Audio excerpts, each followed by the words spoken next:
How's it going, everybody? Nick here. Of course, joined always by my good friend Brian.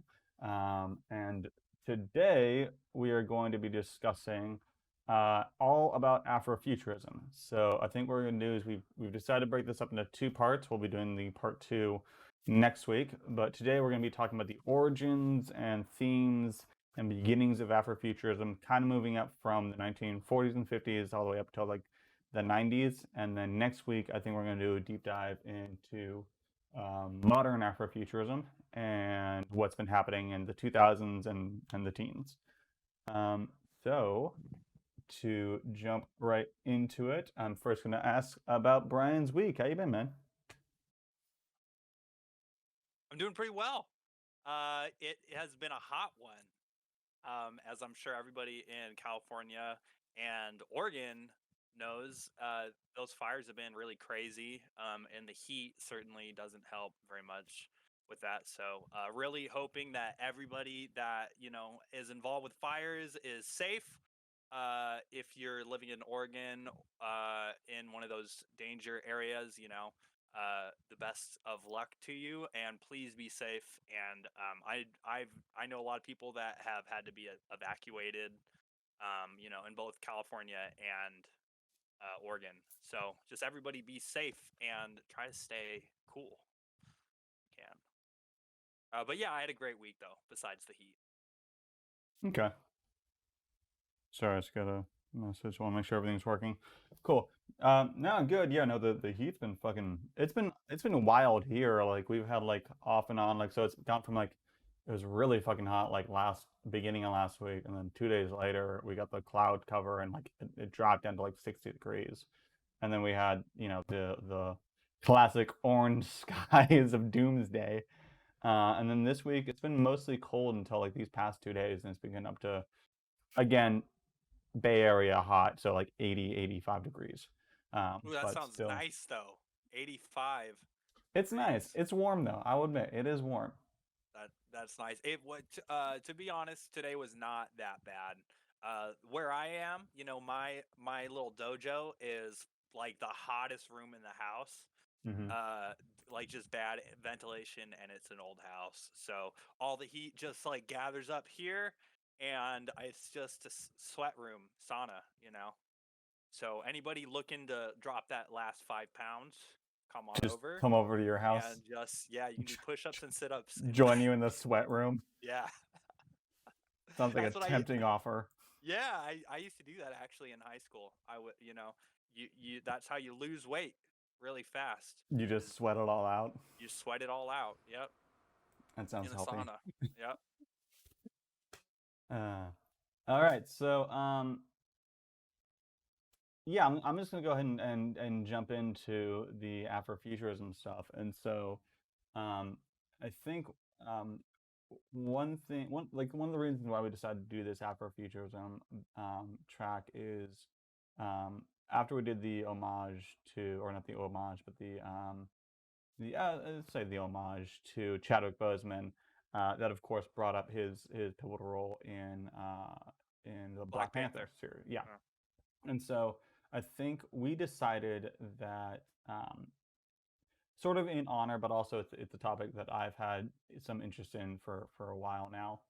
We decided to go ahead and just do a 2 weeks of just deep diving and researching everything we can about the Afrofuturism movement, and this is kind of what we sort of came up with over the past like 2 weeks of research.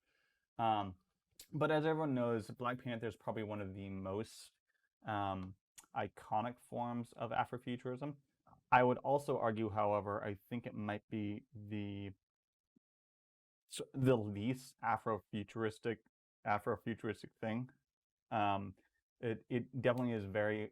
I mean, being a Disney film and Marvel film is definitely very influenced by a lot of Western culture and Western filmmaking themes and stuff. And I think as we dig into it, I think people might sort of notice what I'm picking up on for that. But we'll probably do a deeper dive into all of that next week when we do um, modern versions of it. Okay. But yeah, so first off, I kind of want to do an explanation of what Afrofuturism is. And so most people tend to think that Afrofuturism is just like black people in space or black people with technology. And it goes like much deeper than that. It's not just about like science fiction with black faces. It's more about trying to bring a African or Afro mindset and Afro thinking into a science fiction world.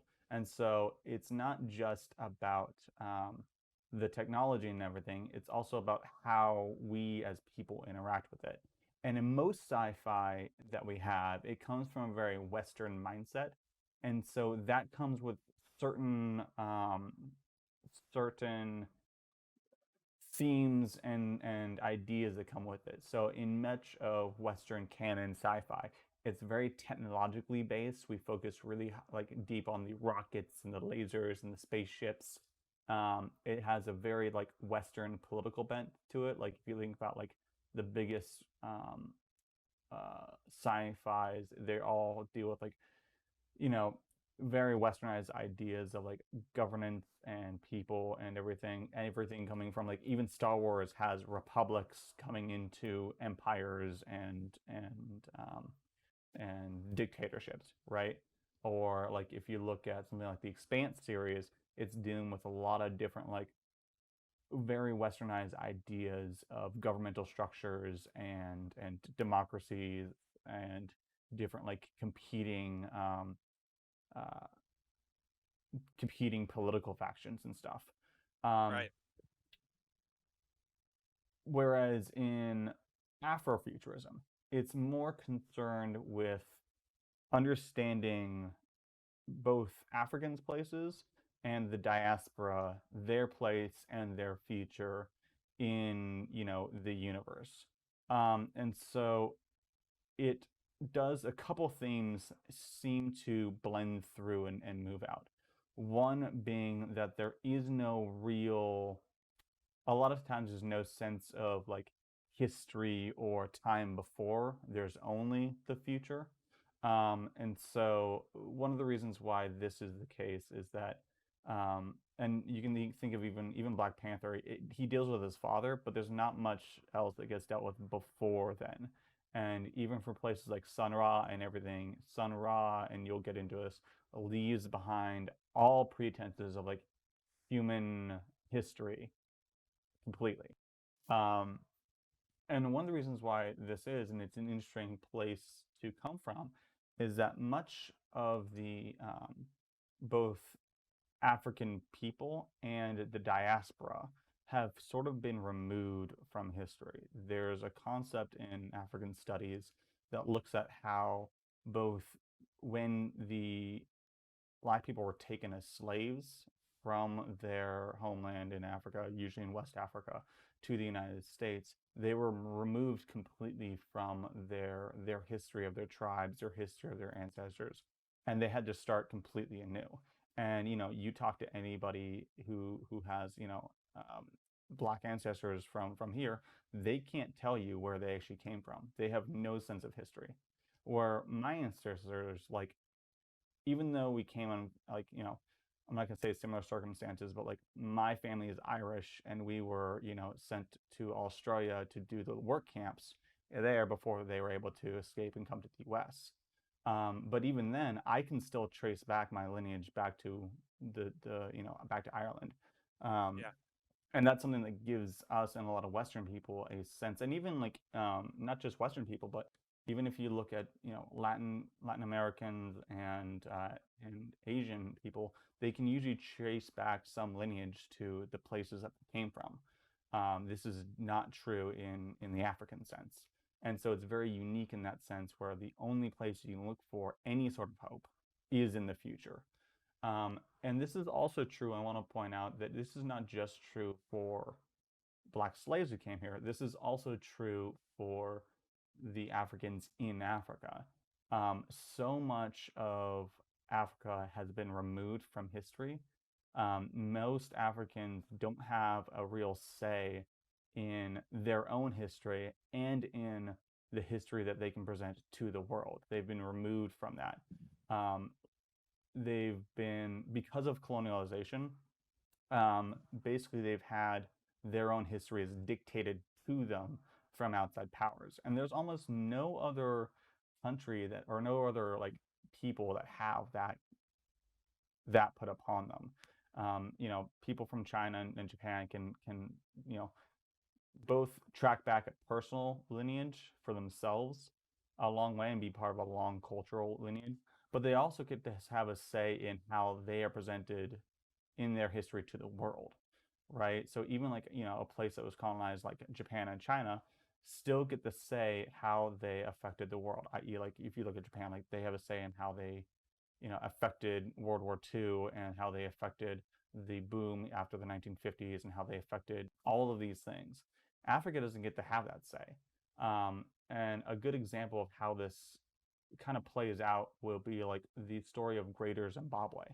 So, Great Zimbabwe was a massive city in southeastern Africa, and obviously in the Zimbabwe area. And so, when the Europeans first came and found it, they one couldn't believe because it was built so well that it was built by the local Africans. So they made up these myths where there's this lost race of white Europeans that came down and built this city and then left it, and then proceeded to burn the entire city to the ground. They looted and destroyed the entire city of Great Zimbabwe. Um, and that didn't just happen there. That happened across the continent. That happened to the Ghanaian Empire, happened to the Mali Empire, happened to the Benin Empire, happened to the empires of the Zulu. Like every time the people of Africa during colonialism built these great societies and cities, they were utterly destroyed by the Western powers. And so that puts you in a place where you have no sense of history to go back to. Everything you in history was destroyed. And so you can only look towards the future, which I think is a theme that you'll start to cue into as we go through a lot of these examples. Another one is an interesting blend of mysticism and reality. These things in the African mindset do sort of blend together a lot. A lot of my friends in Sierra Leone will talk about like, the witch doctors and everything, but they'll also talk about like mystical things that happened like during the war, like and they're just part of interwoven with the reality. They're not separate from us. They're not novel. They're just there.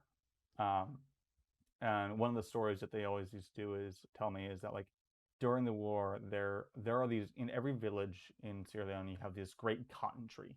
So they would plant this cotton tree in the center of their village, in every village, and there's a massive tree that stands over the height of every other one. And when the rebels would come in, sometimes they would find like rebel trucks stuck in the top of these like 50, 70-foot trees, and like they were put there by like the mystics and the witch doctors and the shamans or whatnot.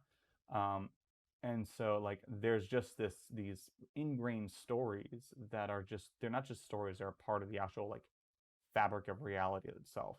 And you'll find that I think in a lot of the movements that we see from Sun Ra and some of the artists that we go ahead and look at, like it's the way that the spiritual, mystic, and reality are interwoven together, um, is much different than in the Western mindset. And I think that there is an interesting way that takes place in the sci-fi realm, where these things are, intertwined between everything. Um, I think that's a decent enough background on some of the themes that you can start looking into for some of this stuff. I think I might kick it over to you, Brian, in order to go ahead and kick it with Sun Ra. So do you wanna kick that one off? So it's kind of widely accepted that Sun Ra, or rather widely said, that Sun Ra is kind of the start of the Afrofuturist movement. At least for like musically. Um, he had it's kind of hard, it's kind of challenging to take Afrofuturism and like listen to it, like if you were to say this is Afrofuturist music, right? And then you listen to it just by itself, uh, and it would be challenging for you without like kind of knowing what the music is about, to be able to identify it Mm-hmm. as being Afrofuturism, because it's not only reliant on like musical context, right?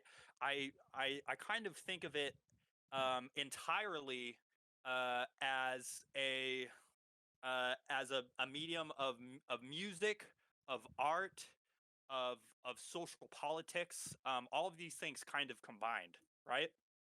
Oh, so let's take Sun Ra, for example. Sun Ra was born in 1914.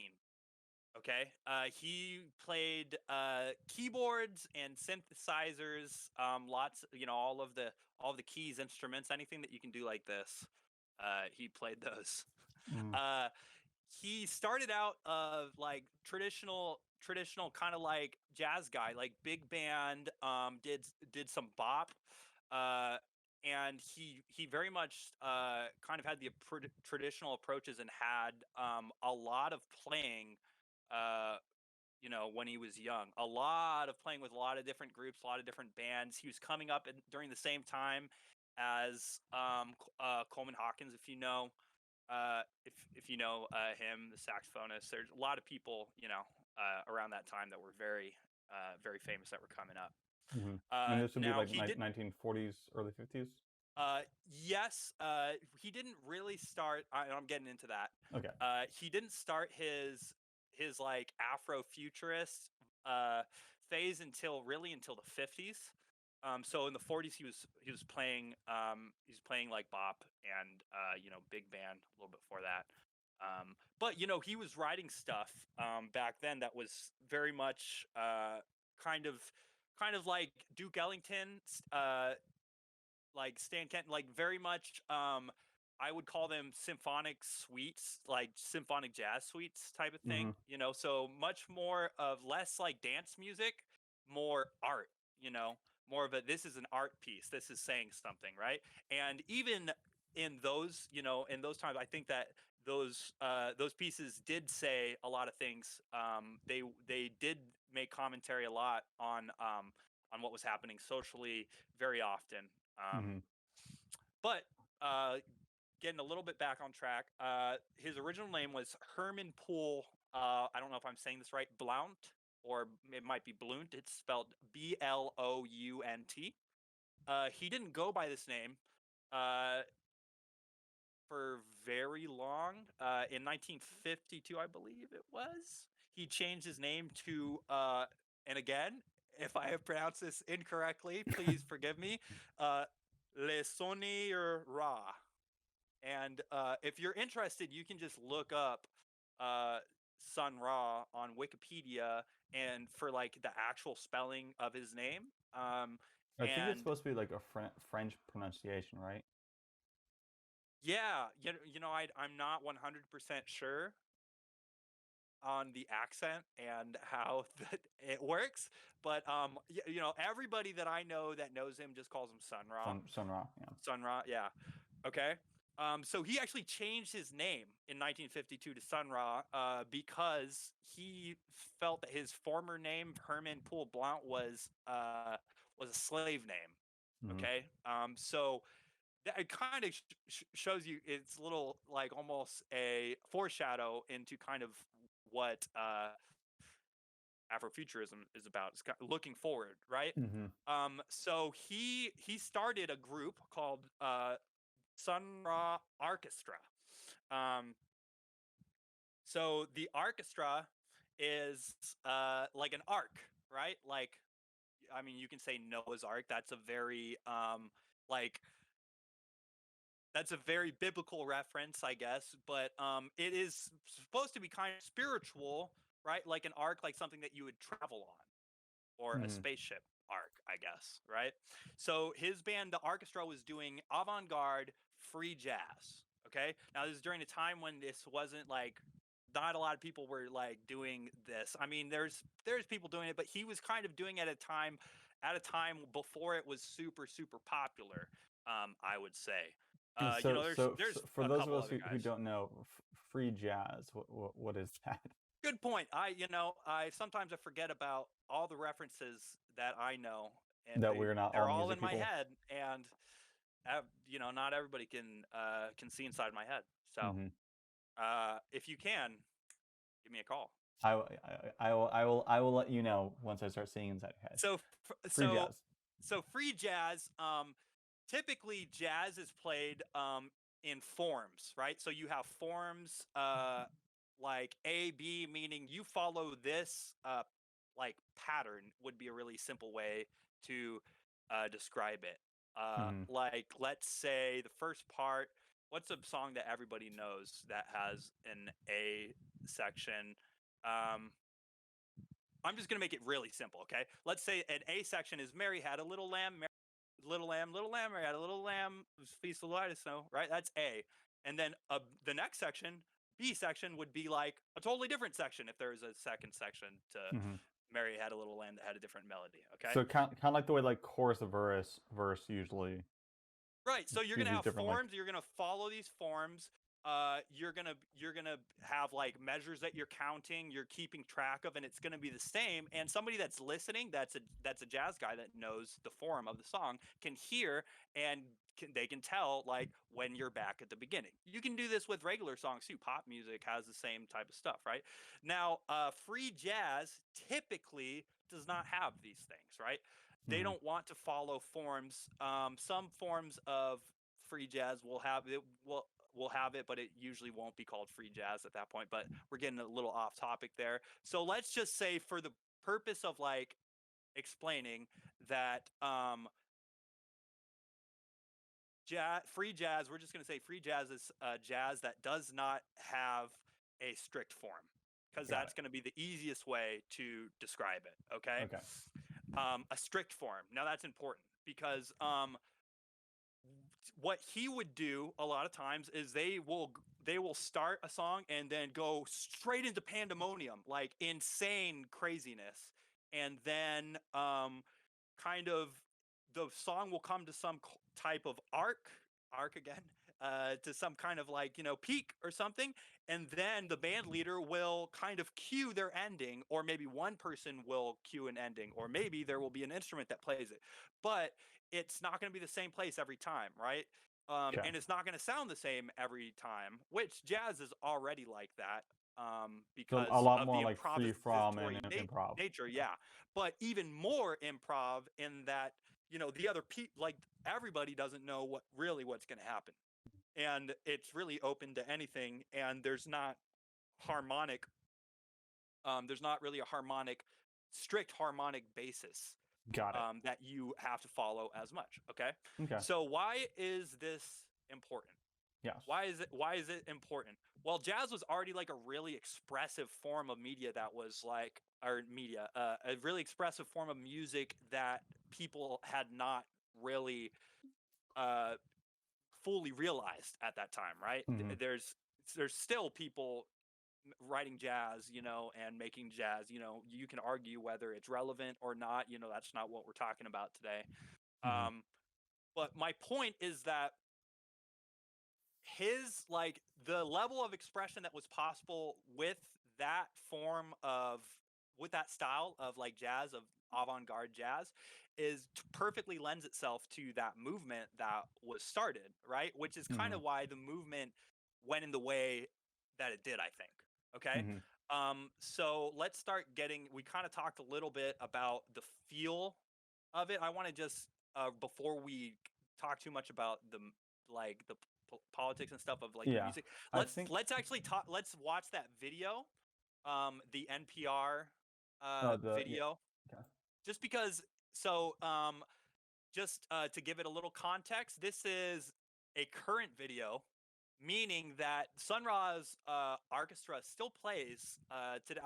I believe that you could still go see them. I had a student that saw them a little while ago, actually, at the Hmm. Jazz Center.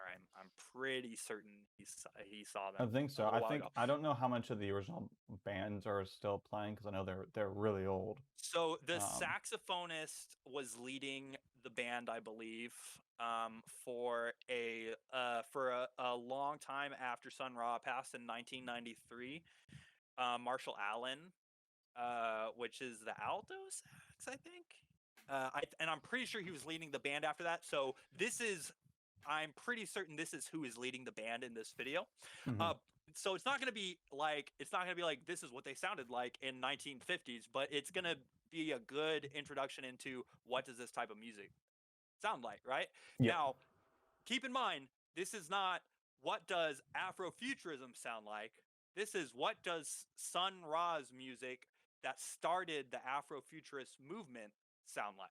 Okay, Mhm. so that's an important Yep. distinction. So keep that in mind. So let's go ahead and I roll think I that clip. think I've got two things before I start rolling. I think I Oh, want to okay. bring up one other point is I when you brought up the fact of how like the free jazz and free form music lends itself to this like greater sense of like expression and everything. One of the things I kept running into when doing like research on the Afrofuturism stuff is like the opening up of like the imagination to like a bunch of different like possibilities. And this also kind of comes into shedding yourself from the past, gives you ability to like open up new visions and new ideas of the future. And I think there's an interesting corollary there with like free jazz and free form where you can just it's just about the like pure expression, the pure imagination of it all. You don't need to focus on the technical rules of everything. You can break Yeah, those rules and you can flow with those rules and change and move with them in order to express yourself. And I think the idea of just using pure imagination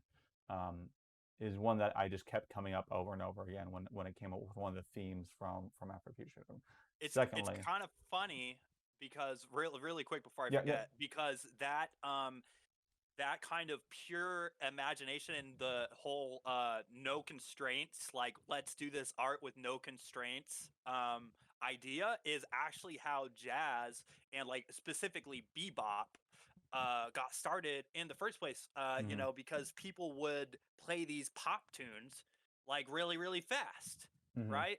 And they're like, we're gonna take away the rules. Like this is a song that everybody knows. We're gonna play it like 3 times as fast, and then we're gonna solo over it. mm-hmm, And it's just kind of interesting that that was already like literally an extension of that. And even before then, it was like jazz is like an extension of blues music and whatnot. So it's just funny that that's a transformation of that, and then even further, it gets transformed again yeah, yeah, for the same purpose, but even more extreme. yeah. Um, okay, cool. Do you have the stream from Discord rolling? Okay, I just want to make sure. Is there any specific place you want me to play, or just go ahead and play the whole Let's like just play play through? from the beginning because I think the first song is a pretty good. It has some pretty good lyrics in it. Okay. The world was in darkness, darkness was ignorance, along came wrong. When the world was in darkness, darkness was ignorance, along came wrong. When the world was in darkness, darkness was ignorance, along came wrong. When the world was in darkness, darkness was ignorance, along came wrong.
find that kind of interesting how it like they start with like a bit of a complete discordance, and slowly like the main saxophone, it like gives them some beats, and like it doesn't come to perfect fruition, but like it starts to build into like an actual like cohesion.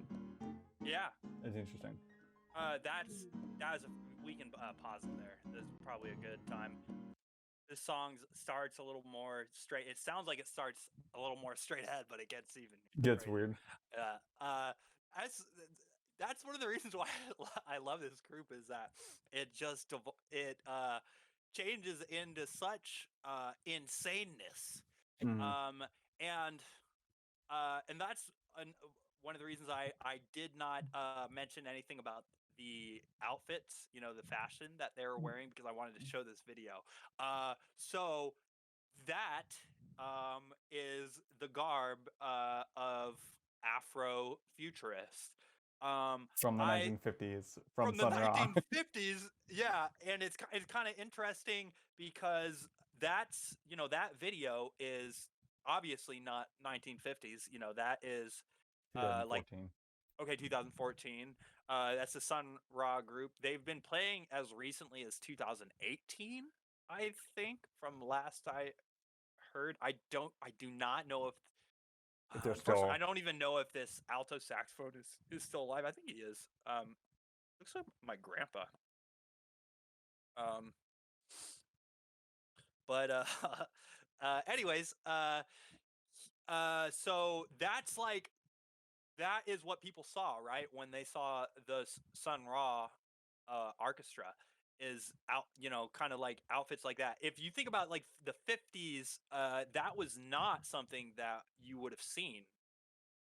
I mean, think about like seeing a band in the 50s. Like, what are they gonna look like? yeah, I mean, like Not a like lot of that. this reminds me of like the stuff you'd see in the 60s and 70s and like that kind of era, like 1950s stuff. This does not remind me of like what I would see in the They're 50s. very much ahead of their time. Very, Hmm. very much ahead of their time with the whole garb, with the music. Very, very interesting. Now I kind of mentioned how the music will frequently have be freeform and like kind of be ended by something. Somebody will play one note or something, and then it starts. Right? You saw the uh, the alto saxophonist kind of start the ending there by playing a note and then kind of holding up his hand and being like, okay, and then they all come together, right? I think that is kind of that is kind of a good it's almost like a journey. It's kind of like it kind of symbolizes, the way that I see it, it symbolizes kind of the journey that what is the word I'm looking for, the symbolic journey that you would be taking in Afrofuturism, right? You Hmm. start somewhere, and it's not necessarily in like you're not necessarily looking to the past, like the lyrics right there were in the world was darkness, and so Darkness much was ignorance. ignorance, and then there was Darkness, Sun Ra. and along came Ra. Yeah, Yeah, along came Ra, right? It's saying like it's the past, but then Ra was here, so now we're moving forward, right? yeah. And then there's no reference to like there's It's no more just past. completely It's destroyed and completely discord. moving forward, and like and also, yeah, destroying itself, like essentially being built to something completely new that we Yeah. don't even know what it's gonna be. Yeah. And But then I it like how all ends. there's also like in the beginning there's darkness, and darkness is ignorance, and then along came Ra. Like and this is something I've noticed with a lot, like, and we'll get into this later, his film work. Like there's a lot of like biblical allegories that he's playing with as well. And so I think, like, in the beginning there was the word, and then the word was God. In the beginning there was darkness, and the darkness was ignorance. Like it's just an interesting flip on that same sort of biblical allegory, biblical like tale. Yeah. And then it builds in, as you say, once after everyone does that verse a couple times, which sounds like a very like religious verse, and then there's nothing but discordance for a minute or two, and then the band starts to come together a little more, and then they end the song. I think I want to point out the biblical references there, because I thought it's interesting that he's building it off of a Christian centric, even though he's getting so far into outer space, and we'll get into, he still builds in a lot of his like uh, metaphors and a lot of his allegories off of like a Christian based, biblical based like foundation or backing, I I guess. I think that you have to write what you know. Hmm. That's and that is a big part of it. They're not like overt references. They're subtle, I think. Hmm. They're alluding as opposed to pointing directly at Yeah. something. I don't think that there's any direct references to to God or No, anything like I don't that think there's in anything direct any there. I think it's just Afrofuturist. still interesting that like they're still pulling from those like same old stories and using those foundations to build into their It's systems. I think I find it interesting. it is interesting, and it's interesting that it doesn't pull more on religion, especially considering it is very spiritual. It's a spiritual movement. It sounds spiritual. Uh, like the music isn't at least this music, we're gonna get into more stuff Yeah. later, and it's gonna change. But this music doesn't sound to me like party music at all, right? No. This is a spiritual experience. Like, you don't listen to that piece and like jam out to Wait, it. Maybe at the beginning, you don't jam out to Sun Ra at the club? I mean, I'm at the club every Saturday night jamming out to Sun Ra, you know. I mean, you might be rocking out, but it's yeah, so I it's just kind of interesting. It doesn't pull super heavily from the Christian, like from the specifically like the Christian, like Judeo-Christian, like that. It's like more Hmm. like religious references, but doesn't specifically say that. And I wonder, we might there might be something there that I'm not diving into very much, but I think there is something. There is definitely something Yeah, interesting. no, I mean, I think it's again a blending, and one of the things that I've learned in my time in like working in Sierra Leone and stuff is that the religion and the spiritual stuff gets blended a lot. Like Yeah, there's like, you know, Christians will blend their religion with Muslim faith, will blend their religion with like animist faith, will blend their religion with like the old gods and stuff like that. Like it everything just gets kind of mixed in and blended, but you can still see these roots that come out into different directions, and you can kind of like ping like, you know, pinpoint different like, oh, this thing that you're talking about is something coming from like old biblical religion, this thing is coming from like a Muslim standpoint, this thing is coming from, and it's all just getting interwoven together. yeah, um, but I still, you can still find like, oh, that's interesting because like, you know, he grew up in still like, I mean, he grew up in Georgia, right? And so like he still grew up in like probably a pretty like predominantly Christian background, which I find interesting, just that it still bleeds through to his artwork that is so forward future looking. yeah. Like there's no, like it's like there's no getting away from it. There isn't, and I I That's all I do want to think say. I do think that it becomes more obvious when we start talking about the movie. So I'm not going to Yeah, say yeah. much In the more about movie, it. Yeah. the allegories are like, oh, I know exactly what he's talking about there. That's a Yeah. very clear allegory. But okay, so NPR. So I kind of wanted to show some of the other things that happened after Raw. Okay. So why don't we pull up that P Funk? Fuck. Yeah. So Okay. right, we were kind of talking about Sun Ra. I mentioned how free jazz is not necessarily the music of Afrofuturism. It Yeah. is one of the musics, that is featured, the music genres that is featured. It's hard to say that like Afrofuturism is a genre of music. It's not. 100% it is not. Afrofuturism is a movement. It refers to like an art movement. it refers to like it's a social movement, you Mm-hmm. know. You could certainly say this music fits within the Afrofuturist like lens or whatever, or the movement or whatever you want to call it, but you can't really say like this is Afrofuturist music genre because it's not really a thing. You got to Yeah. think of it more of an entire like art movement, kind of like impressionism, or something like impressionism or like cubism or something where it's like that, although of a social focus, like social and racial focus, Yeah, I would say. it's more like a theme, like it's more interested in different themes and different ideas than it is in how those ideas are necessarily presented.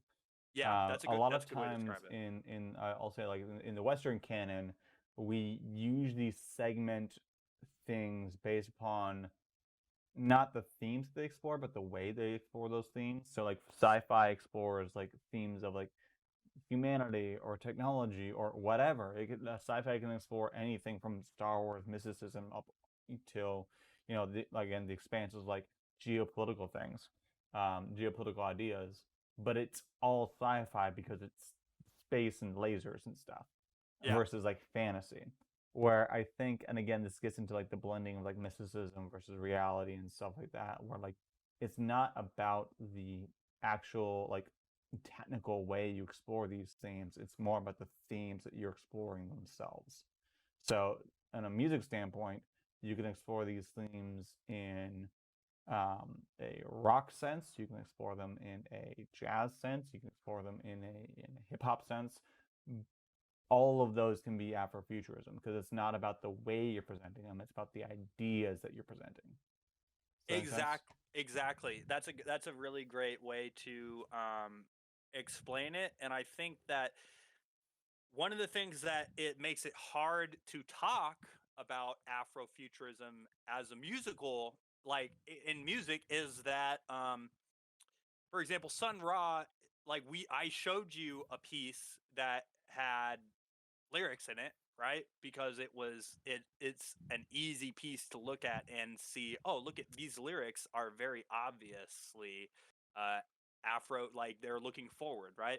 But when you look at a piece that just has like a space like title, and then you have to infer from the music that Mm-hmm. this piece is looking forward, it becomes a lot more challenging Yeah. to kind of assign themes to it without having visual references for like um for for like seeing the people while they're performing, Yeah. and that's why I think that this movement started in the 50s, and it really is a movement of that time, and it's been kind of transferred to the common era, Parlance. but like now it's like we can listen to music by itself, you know. Mm-hmm. And I guess you could technically, it was less popular then, but you could still do that. But for a long time, and for the most part, when this was made, music was mostly listened to live. Or even So if it wasn't live on records, you still have to pull out the record. You see the album cover. You get a sense for the like. I feel like there's a much more like holistic approach to the like. You can't just listen to a song and be like, oh, that is Afrofuturism. It's you have to get a sense of the whole like the holistic approach from the artist. A good example of this that I'll bring for the modern era, and we will cut away from it, would be like AT Aliens by Andre Andre 3000. 3000 and Big Boy. And so you can pull one of those songs out and it's just a banger of a song.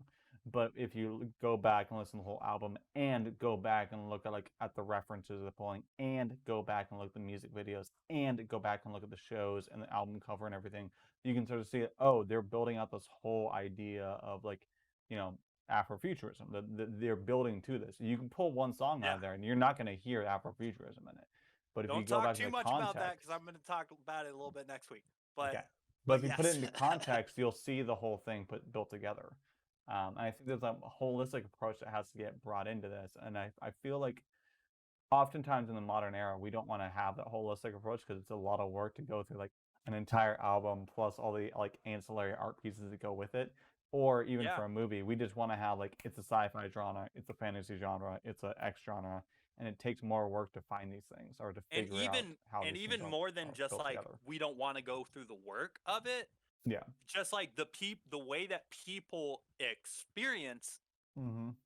like a song now is It's different. completely Like different. any music, like you didn't used to even be able to just listen to one song unless you Yeah. had You had a to buy the single. record. You had to buy You the have record album Yeah, with the like if artwork on you top of it. had the record, then you had the record, and the Yep. only way you could skip to that song is by literally picking up that needle and Yep. skipping like And moving skipping it to the over. song, moving it over, you know. So like it's a totally different experience, you know. Yeah. Like I a album that this album, like lots of people write concept albums where you're supposed to listen to the entire album Mm-hmm. as a thing, As a right? continuous. It's not really a But thing anymore. no one listens to them. Like I remember one of my favorite concept albums is A Thousand Suns by Linkin Park. That's like one of their most like nobody cares about that album because Yeah. you had to listen to it as a whole album. Like you couldn't pick one song. And this is Linkin Park. They're one of the most famous like bands from like the aughts that there were, and nobody cared about that album. Sorry, Uh, let's go ahead and so continue. we got a little sidetracked, but Do you- I do think that it kind of it does have an influence on the way that Afrofuturism is today. But more on that Mhm. next week. More on that next week. All right. So, All right, so let's do get you to want the to give P us funk. do you want to give us a primer on this or just go into it? So I'm Also, gonna. is there a specific spot you want me to play on this or just start from the beginning? How long is that video? 15 minutes. Uh oh man, did I give you one that Y- was time stamped, or did I tell you when the mothership comes in? I'm not seeing a timestamp, and I can't. Let's just start watching it. Let's just start watching it. And then we can Do you skip do you around. do you? Okay. So I'm just gonna start out by saying that Oh, so there's gonna be no TOS on this one, right? there's good terms of service. No, I think we're good. Okay. I know what space of the place there's TOS. I gotta jump around. Yeah. No, this is fine. This is just a live. This is just a live. Okay. Yeah, this is a live video. All right. I think a lot of people know who like these kind of funk groups are. But for anybody that doesn't, funk was a very big movement in the 70s, and very much so this band, and there's kind of a couple of bands that were kind of surrounding this. So there's Funkadelic Parliament. There's a lot of Also, kind of not to interrupt, but Cyforth says, "What's up, Peter?" oh hey Cyforth. Um, what's up? Thanks for checking the stream out. So they were very much concerned, obviously with the music, but with the fashion aspect and the whole show, right? Not to say that Sun Ra was not concerned with that, because he was, obviously, um, because he had the whole get up and like the whole outfit get up, like, but this was more. This was more so. Now I watched an interview. I Just as don't. an example of Sun Ra's full outfit get up, I'm gonna Are bring you this showing? on. Are you showing I'm just this gonna on the show stream? the Okay. album cover for Spaces of the Place, and you can continue. I just want to people to understand what the get up was all about. So I like that. That's one of my favorite album covers. I think it looks great, and the thing on top of his head just looks so cool. It's Uh, fantastic. so, so very much concerned with the presentation of it. Mhm. It is a show. It's an experience, right? Um, by the way, another band that is people kind of add into the uh, Afrofuturist movement sometimes is Earth, Wind, and Fire. Mhm. it's a little bit less like it's. I'll go into it a little bit, You know, but let's start with P-Funk. let's start playing this video, and I'll kind of talk over it a little bit. I'm gonna turn down the audio on the video just so you can talk over it as well.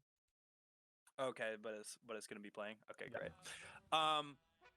So check out these outfits. Okay, check out what they're wearing. It's very important. I since have learned on a kind of futurist panel that had some of the people from this band and also some other artists that were kind of involved during that time, that apparently they had the same a lot of these groups had the same designers. Yeah, so Parliament used the same like designer as Kiss, for example. Oh. Which I didn't know that, and at first I was kind of thinking, I wonder if Kiss is kind of ripping off or appropriating, culturally appropriating this kind of like this African style of like music. It was really the fashion that they were true. that they were Like, taking. now that I'm looking at him, like he's got that like big giant like eye makeup like around his eye right here and everything. Like it's like It looks pretty similar. I could see where Kiss could get that from. Again, Kiss pushing it to 11, but yeah, no, just the origins. I could see that. So that they did have the same designer, I learned. So that's part of the reason. This is some fun. Do you have the music up? This is some funky stuff. You should I got the music. You should turn this up, yeah, so people can hear it. This is funky. This is taking me back when I used to play in a funk band. Man. Okay, and just like look at that album. He is just like, excuse my French, but pimped out to the max. Like, looking good, right? And that's important. That's important. It's like not only about the music. I think that the big thing about Afrofuturist is like for like a live show is like the way that it makes you feel. Yeah. Well, Like- again, it's a holistic argument we're talking about. It's not just like the music itself; it's the whole thing put together. It's the themes that they're exploring. It's not the way that they're presenting it. Can you skip forward a little bit? There's a part where Describe the part and then I'll skip to it. there's a spaceship. Here. Oh, I think this is it. Yeah. Yeah, so where they're singing "Swing Low, Sweet Chariot." Oh yeah. You saying "Swing low, swing down, sweet chariot"? Stop. Let me ride it. I want everybody to stomp your feet up in the balcony.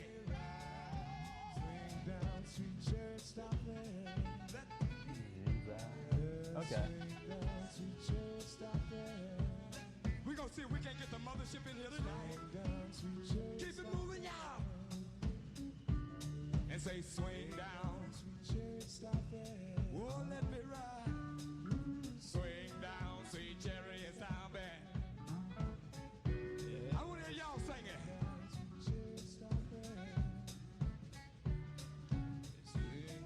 And again, I think it's really important to cue into this because like a lot of people might like they're not gonna like look at this and think that's like super Afrofuturistic, but like the people who start writing books, like I'll go into Octavia Butler later, like right after this time, are pulling from the themes that Sun Ra and P-Funk are playing on the same thing, right? Like it's all about the themes, and it's like this is the actual origin. And it, like from our perspective, it might sound weird because it doesn't seem like it has a strong connection to what comes later, but like it definitely does. It's gonna take energy to get the mothership in here tonight. So this is like the reason why I wanted to I chose this song as like kind of like a good one to represent as kind of like this era is because it is literally swing low, sweet chariot, right? Mhm. But it's not swing low, sweet chariot coming to take me home. You know, it's not. It's like swing low, and "Let Me Ride" or something like that, right? And like I think instead of like to take me home, like there's like in the old hymnal, it's like there's no agency there. Where here it's like swing Yeah. low, sweet chariot, pull over and let me ride. Like there's an Yeah, let me agency ride like it. Like, I'm let gonna me ride get that out of chariot. here. Let me go on to the future. Let me go on to space or whatever. But like there's an agency there that is not found in the old hymnal. The hymnal is like, chariots come down, Scythe is gonna get you. Take me home. You take me along the way. Where Yeah, this is like I it's find more it like interesting that it'll be better someday, and it's like Yeah. this is like, no, it's gonna be better right now. Get on the chariot, let me on that thing. Let me go to the future. And I think that's an interesting reversal of the old hymnal. Yeah. So this is kind of why I mentioned all Afrofuturist music does not sound the same.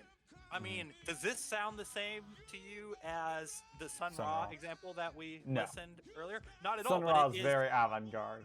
But and looking granted, at the this is like a costumes and number of years everything, later. like I can see certain similarities between them.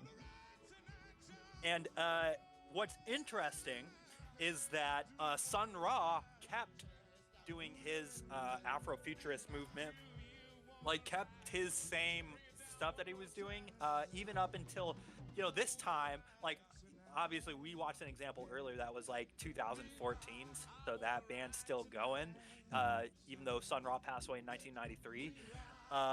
But this, I'm not sure what year this was. This recording was. I have no idea. I can't really scroll down to I can't scroll down to the description without messing the video. So. But this sounds so much different than Sun Ra's music, and yet Sun Ra released a movie at almost exactly the same time that it didn't have this type of funk music. It was his like avant-garde music at that time, much more. I'm not gonna say much more widely accepted, but much more widely practiced. Other people were doing similar type stuff, and I will say that I think that the music and the movie is a little bit more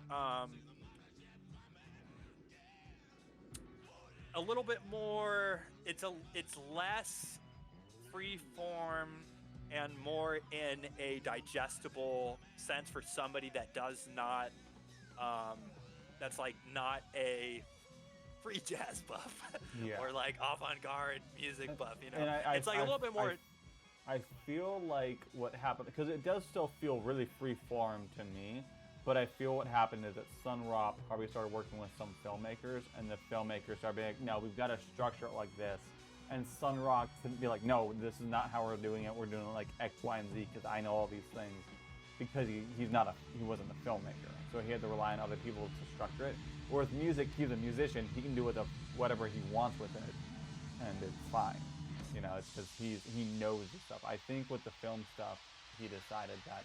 Oh, and here's a good example of like they have this whole Moonlander section in here in P-Funk, right? This whole spaceship coming down, and like it's in the aesthetics that. Themes in the aesthetics that they build out the Afrofuturism themes. But yeah, I think Sun Ra, I think the movie is more digestible because other people had to tell him to calm down a little bit and let us shoot the movie. Speaking of the movie, now that we've got the mothership landing, I love this part. Yes, dude. The mothership has landed. All right, let's talk a little bit about the movie. Do you want to do Earth, Wind, and Fire, or do you want to do the movie? No, I want to. Let's skip. Yeah, because I think we went a little bit too long on some of the other sections. So let's talk a little bit about the movie. I want to just show the opening scene. Okay, good. Because the opening scene before we talk about the music. I've got the opening scene in a good definition. I have the rest of it in terrible definition. Oh, good. Okay. The opening scene, it's in at least 480, or the full movie, and I want to skip through a little bit. It's in like 24p. So So anybody that wants to watch this movie, if you're like feeling in an art house mood, you really want to get your mind blown, just like sit back and relax, so to speak. I'm not going to say any more than that.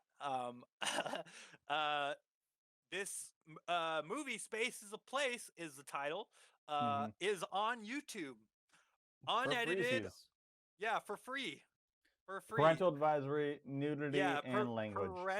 parental advisory, definitely. Like, this is a B movie, and I mean, it's an art It's movie, probably but a C movie, to be honest. A it's C like a grade B art or movie. yeah, B or a C movie.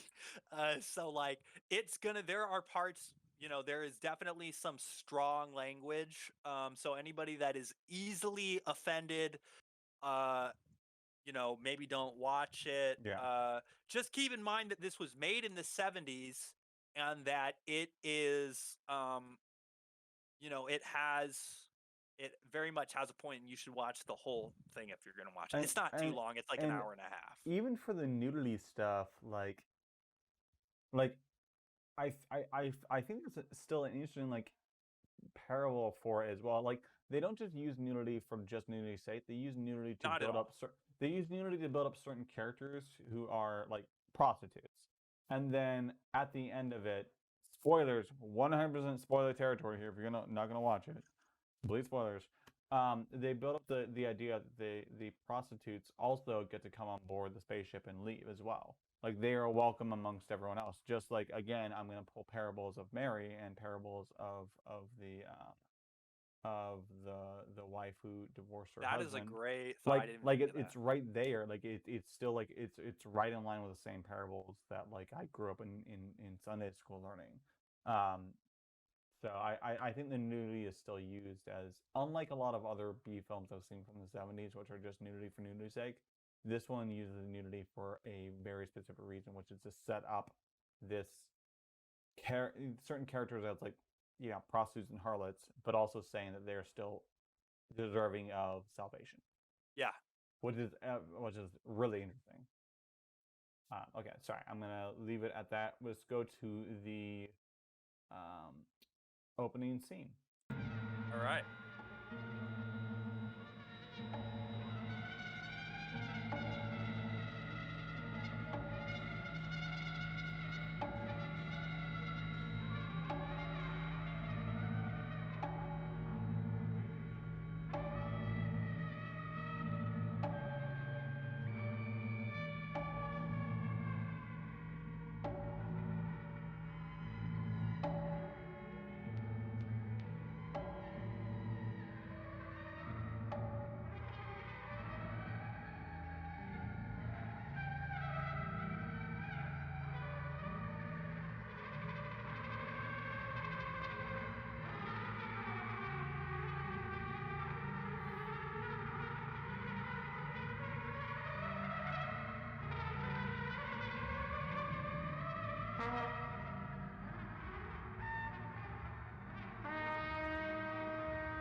Oh, look at that 1970s CGI. Makes me think of the music is different Mars here. Attacks. The vibrations It are does. different. Not like Planet Rave. Planet Rave's sound of guns, anger, frustration. There was no one to talk to from Planet Rave to understand. We set up a colony of black people here. See what they can do on the planet all their own without any white people there. They could drink in the beauty of this planet. Would affect their vibrations for the better, of course. Another place in the universe, up under different stars. That would be where the altered destiny would come in. Equation-wise, the first thing to do is to consider time as officially ended. We work on the other side of time. We'll bring them here through either isotope teleportation, transmolecularization, or better still, teleport the whole planet here through Music.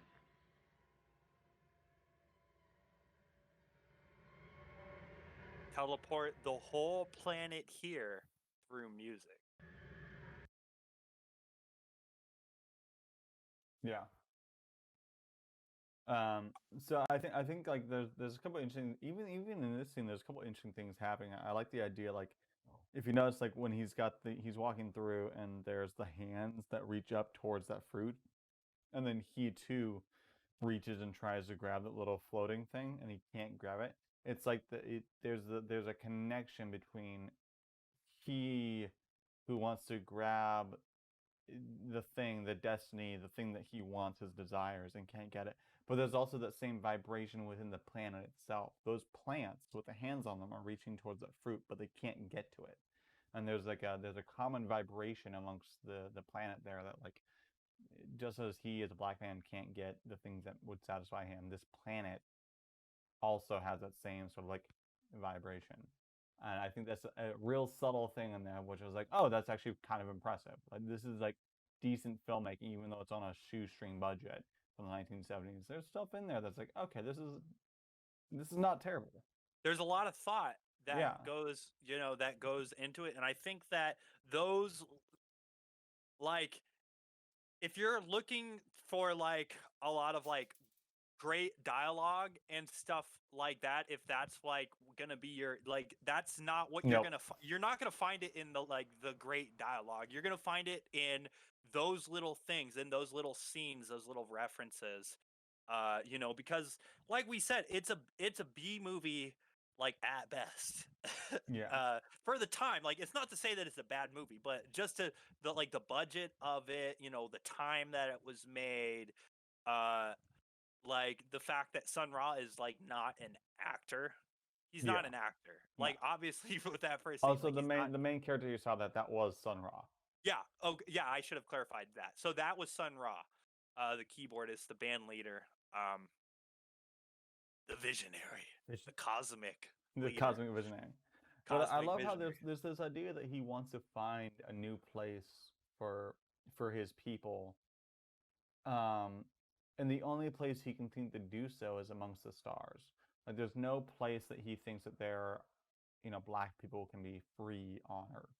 I think this is a very 19 like middle of the 20th century kind of feeling that Yeah. like even amongst like so much like there's so much ideas of black separatism and I'm gonna say black nationalism, but black nationalism has a lot of other connotations. What can just be like supporting like black endeavors and whatnot. But I'm just gonna use the term. But black nationalism, black separatism. Your Malcolm X's, although Malcolm X did change a lot of what he thought later in life. But a lot of the like Muslim Brotherhood was really pushing on these kind of things at the time. Where like Yeah. the only safe place for black people was not on this planet. And to be fair, that's true. Like if you look at like in the Americas and stuff, even now we still deal with a lot of the same stuff, but like there was no safe place really in America for black people. And even on the continent itself, it was still rampant with colonialism. Like Yeah. most of these places didn't get their like freedom from colonialism until like the mid 60s up until the 80s, and even then they were like destroyed by like strife internally, but also strife from externally. A good example of this is after the Democratic Republic of the Congo got their freedom. The first thing that happened was Patrice Lumumba, who was a democratically elected person, who's the president. He decided to try and nationalize their minerals, right? Because he wanted to make the money that could go into investing into, education and stuff like that. Well, we didn't want that, so the U.S. and Belgium both pushed a coup against him and had him murdered. Um, and then put in their own dictator there, and that dictator reigned until the 1990s. Like, and this happened all over the continent. So there's a Yeah. very clear sense that, like, even then, there is no safe place on Earth for black people. So you have to look to the stars. And so I find it interesting that he's diving into that because, like, he's not wrong. I like the last thing that he says when he's talking about how he's going to teleport Mm, everybody. He's like he says teleport like them through either music. isotope molecularization or something like that, and he says, or we'll just transform everybody through music or and something like and and there's this idea that like you can spend all this time working on these technologies that'll bring you forward to the future, or you could do just something that's very human and use that to teleport you to the future, right? Like there's this idea of like social technology also being valuable, which we don't see in the Western world. A lot of times when we talk about social technology, we talk about like the advent of democracy and the advent of capitalism and these things. But we don't think about these ways that we actually interact with each other on a personal and human basis in the day-to-day world. Where I think right, a lot of African culture is based on that day-to-day interaction. And like just like music is a very personal and in touch thing that happens between two people or whatever, like being able to change like how you approach these things socially as opposed to just through transmolecular ionization stuff. Like instead of just focusing on the technology, focus on the social and the interaction, and that too could teleport us to this new great planet that could keep us all safe. One and I thing I'll think that say, go ahead. I think that you can actually say that that is a very good summary of what the entire Afrofuturist movement is about. Not necessarily only music, but it's about the transformation of Africans a a medium, right? Whether Yeah, that's like art, whether that's but it's about the future too. So it's like transformation. Here's the future. We can get there through this, yeah. right? And I will say, and I don't want to just pigeonhole it as just Africans for it, because one of the things that I've been doing deep diving is Octavia Butler, and Octavia Butler has a lot of really interesting ideas around like how to transform these social things, but she doesn't just hold it off for black people and Africans. She's welcoming to all kinds of people in her sci-fi. Like she puts time and effort into, even in her fiction, making sure that like other races, white people, Mexican people, Yeah, Latino, Asian, like everyone can still be a part of these things. It's just done through an African lens. It's not exclusionary, it's still very inclusionary. And one thing I'll point out here too is that Sun Ra at the beginning of the film talks about how black people need to be here where they can feel their vibrations. But a lot of the people that get saved at the end of the film are white and are Latino. Like blackness isn't necessarily a skin tone that he's pulling through. It's a way of thinking. It's a station in life, yeah, right? And so it's not just about your skin color and your ethnicity. It's about something deeper than that, right? And we're using blackness as a way of talking about that, but it's not just the hue of your skin. It's it's something good. that That's a that is great point. that is deeper than that, and that's some through line that I've caught on to a lot of these is that they talk about blackness, but blackness is a representation of something else, something deeper. I would argue oppression, um, but Right. it's something more than that. I And think so that I think I I think your think that you idea nailed there it. is I think you nailed it with oppression because you already mentioned the point about the prostitutes being included in the spaceship that leaves and goes to I don't remember what the planet Planet is. X. Planet, yeah, to Planet X where they're all saved, right? It's not about necessarily, I mean, that specific film, and I think that it in general, it is called it is Afrofuturism, and in general it's like I don't want to go too far away from that because like it is most definitely like an African, like Oh an yeah, Afro movement, yeah. like But I, I 100%. I think it's less about like what it's aiming, like who it's aiming to save and who it's aiming to work towards, and more about the way in which it's thinking. right? It's a very Africanized and diaspora. I've got to put diaspora there because the way that the diaspora think is actually very different to how Africans on the continent think. But but it's encapsulated in both those things, in which like it's not about who it's trying to speak to. It's about what it's trying to say and from what lens it's trying to say it. And so this is just as valuable for anybody who's, white, Latino, rich, poor. Like you can pull something from this, and it's not about like exclusionary ideas. It's about just the lens being shifted from a very Western centric lens to an Africanized centric lens. A lens that I would say has been excluded from much of the conversation of our entire world history for a very long time. Do you want to watch a little bit more of... Yeah, let's plug a couple things here. I've got my film brain is moving on, but do you have a scene or two you want to go? So I would love to talk about the scene where he's talking with the old bar owner, that is where they're having a card game, and it all of a sudden switches. Yeah, and it switches to the desert. Okay, I got it. So it's right before then. There's like calmness, and then there's pandemonium, and then it's... Oh, so before pandemonium. Because it's a good... I think that it's only like 5 minutes, and it's a good Yep. transition. So can do.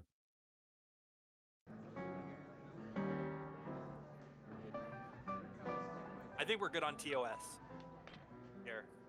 Should be. I'm gonna keep my button on the skip real close.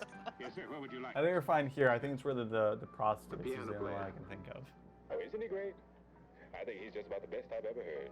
Best you ever heard, huh? Well, maybe not the best, but I think he sounds like shit. Now get him out of there and start the show. Yes, sir.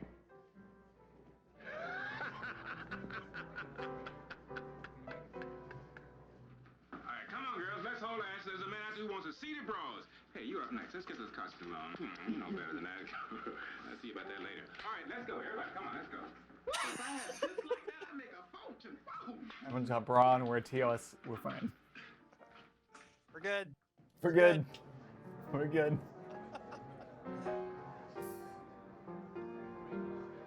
I wish on Twitch there was a way you can just be like 18 plus or fine. Yeah. Ladies and gentlemen, let's hear it for the piano man, Sonny Ray. Sonny Ray. Pseudonym. You can't tell who he is. Thank you. Now, ladies and gentlemen, Barons of Chicago proudly presents for you guys the Ebony Steppers. So, on with it go.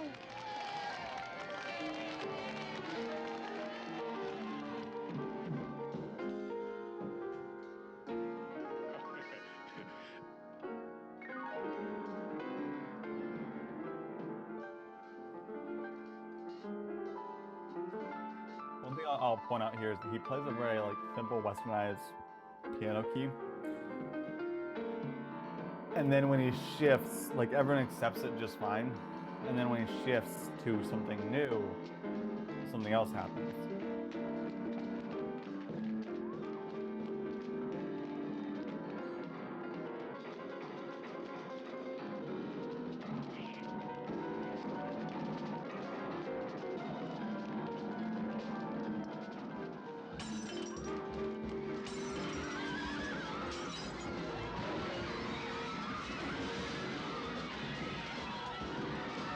So when he shifts from a non-westernized piano playing style to a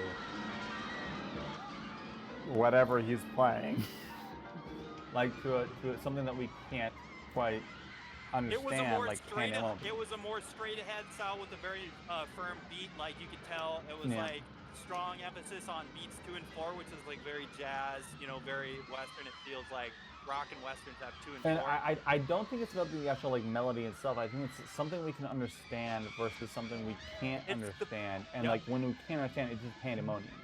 Like we can't explain why he's doing what he's doing.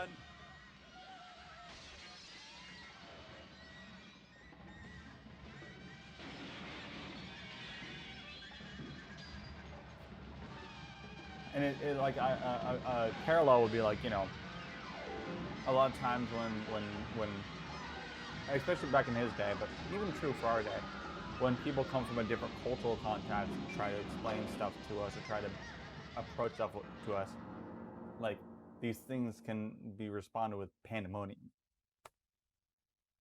All right, so this is now to give a little bit of context.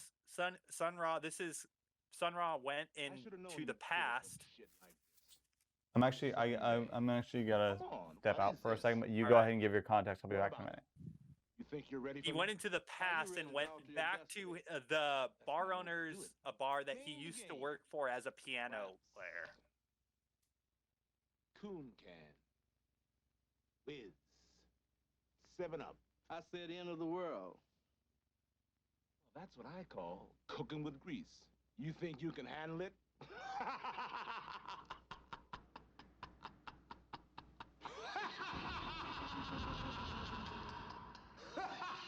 Right there.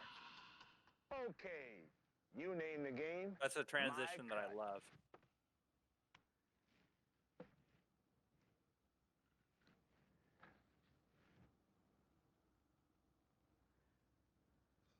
Looks like we need a little transportation.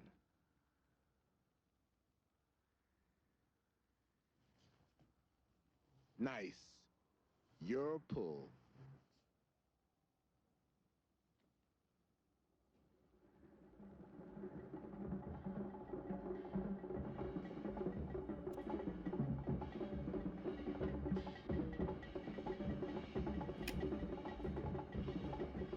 All right. That's a perfect time. It just they just hit the transition into the desert, so it's a good time to give it a pause real quick. All right. So I was just saying that's like I really loved that transition the first time I saw it. Mm-hmm. Where they're in the club and then all of a sudden they're in the They're desert. in the desert. And you know, they're kind of like playing cards, but they're almost like tarot cards or something like that. Yeah, they're not normal playing cards. They are like tarot because they also use them to like peer into the past and stuff later. So I really like that transition because it makes me think. We were talking about like biblical references. It makes me think of like somebody playing like the devil for playing the devil in a card game, essentially. Yeah. Right? You know, The the stakes devil down in Georgia with a fiddle in his hand, like it's that exactly. yep. It really Additionally, makes me think of that. additionally, like the desert thing is also kind of important too, because again, biblical reference here. That's Jesus being tempted in the wilderness, Yeah. right? You've got the devil character. They have this conversation. I can give you the world. I can give you everything you want. Or, you know, we can have this fight over like who's going to, and then there's this bet. There's this like Jobian bet about the soul of humanity, right? So they have this conversation. They have this bet about what will humanity choose? Will they choose you and your ways of money and greed and power and everything, or they would choose me and this new future in outer space? And so it's a very like there's like four things happening here. There's like four references being pulled here, which is why I'm actually really impressed with this. One, this reminds me so much of like Ingmar Bergman's famous film with the crusader playing death, a game of chess on the cliffs, right? It has that very like back and forth kind of way. Two, again, the rest are all biblical references. It's, you know, Jesus being tempted in the wilderness. And then it's Job also like having this God and the devil having this bet with each other about the fate of the soul of this man, but in this case, it's the soul of humanity. Very well summarized. Very well summarized. I did not know the first reference. Ingmar Bergman. Yeah. That's interesting. That's my highly overpriced film education coming into fruition right now. Thank you, SF State. Yeah. $5,000 a semester finally fucking paid off. Yeah, I used to joke. I remember when I had to take music history, I used to joke about, I wonder what like information I've had to clear out of my brain to make room for this new information. Mm-hmm. But But I love that scene because it really gives you that feeling of like the struggle of good and evil. Like mm-hmm. it gives you the feeling that Sun Ra is like in it to help everyone to like transform the world, Yeah. right? And that's what I keep coming back to for like everything that you know all of these groups that I've looked at have been trying to do. It's about transforming through music, through art, Yeah. through whatever, uh, if, to make a better place than it was before, but in a cosmic, in a In the cosmic cosmic sense. psychedelic way, not Yeah. in a regular way. Like it's not And ordinary by any this is means. where we get into blending of like the mysticism and reality. Like he has this like, oh, we can just transport people's souls through music. Well, we can physically move people through music to this new like sci-fi reality. Additionally, there's this moment where like things are real in all this. Like, there's no sense in this is just like a dream or whatnot. This is like he goes back in time, fights with the devil, and the devil transports him to the desert, and then they have this like conversation to fight about it. Like the way, again, like the three things I'm going to point into is one, the way that they intertwine the science fiction and the mysticism is intertwined, which is something we don't necessarily see too often in Western literature. Two, the thing being a fight for people's souls is one of like, how do we change people themselves, not the technology, not the things around them? How do we change the actual people themselves and their social order to benefit ourselves? And Yeah. then lastly would be like, we need to do this for our freedom, but the freedom of humanity. Like those things like parallel into each other. And again, lastly, third or fourth thing would be like the goal of this interaction with the devil is not just to set humanity free, it's to go to a whole new planet and leave this one behind. There is no past. That's the goal. Leave the past to death, find the future. That's it. And it's all built right in there in the storyline. He says that in the very first scene too, right? Yeah. The past is over or something like that, he says. I don't know if that's one of setting up the past is over. He says time is irrelevant. And Time, so okay, something like because that. because Yeah. in the Okay. film he does something, actually, again, I'm going to credit Sun Ra for inspiring Christopher Nolan, but Yeah. he basically puts time at the wayside, and then just like in the film, you'll jump in time a couple times. You'll jump back to this desert scene. You'll jump back there, and they'll have conversations about these things happening in real time. He's in the real world in the past. He's also in the desert at the same time. And so, like, he's just saying, hey, we'll forget about time. Let me just do these allegories and let me just do these things and jump back between, like, what's happening in the story and what's happening in the philosophy. And so he can jump between these moments over and over and over again because he says, let's just get rid of time. We'll get rid of time. We can have more. He doesn't say we can have more fun with this because obviously it doesn't work for the story. It's But I think in Sun Ra's real head, he's like, if we got rid of time on this movie, we could have way more fun with the editing process. So I think I they just did that to cut between a whole bunch of different things that happen at the same time. there's also more freedom, I think, with the time aspect of it than you would get in something like a Christopher Nolan. Because Christopher Nolan is like, yes, he is very much messing with time, and it makes you feel disoriented, Mm-hmm. but it's in a very structured Yes. way. Yeah. Yeah, and Extremely I think structured. that would be, I think, the difference between like a Christopher Nolan, who is a very Western centric, or yeah, a Western centric like filmmaker, who has to mess with time, but he has to he will mess with time, and he loves that. But he will mess with time in a very ordered and structured way. So everyone knows the rules about how time is restructured. Sun Ra doesn't care. He's gonna move time around however he pleases. Whatever, it'll work out fine. The way that he does that, time works in this movie. It makes me think, kind of. We talked about this a little bit last week. You and I did. A magical realism, which is a film movement that happened in Colombia. I am so glad you brought that up. It makes me think of that because of the kind of not lack of what's the word I'm looking for? The the transitions are not explained, right? They just happen right away and there's no like, oh, well, the reason why this time thing works is because of this and this and this, right? It's just accepted.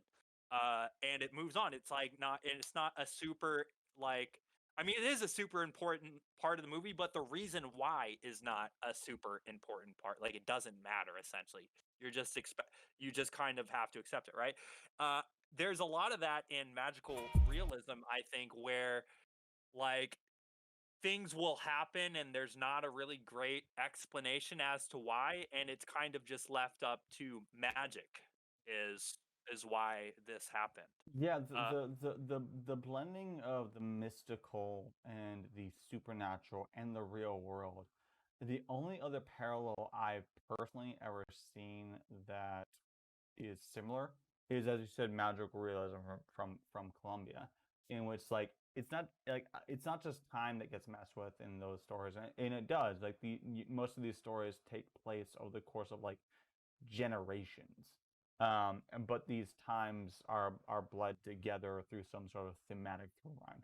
But I think this is something that gets brought up over and over again in African, well, I'm going to say black filmmaking or black storytelling as well, because it's not just an African one. Again, I want to make a distinction between African and diaspora, because the 400 years between those two things has actually made a difference. But it still comes to reason how these things between the African and the diaspora storytelling arcs are very similar to like the Colombian and the magical realism arcs. And I will even point to things that are not um, Afrofuturism or sci-fi for these things as well. I'm going to shift gears for 1 minute and then we'll move on. I'm going to move us to Atlanta. So Atlanta, if you don't know, is a TV show which you should watch. It's on FX, done by Childish Gambino, and it's a very loose kind of story. It follows this kid in Atlanta, Georgia, who's trying to help his cousin create a musical career. But the plot doesn't really matter. What matters is the themes that happen in each episode. And there are several times in the film in which these crazy, unexplained, mystical things just happen. And you just accept them and you're on. So I'm going to play one where Big Boy, one of the main characters, he's Childish Gambino's cousin, gets lost in the woods and he comes up against this Shut the hell up, man. Stop following me. sage Take your ass who home. just is following him around. But the sage isn't You're real. in bad shape, boy.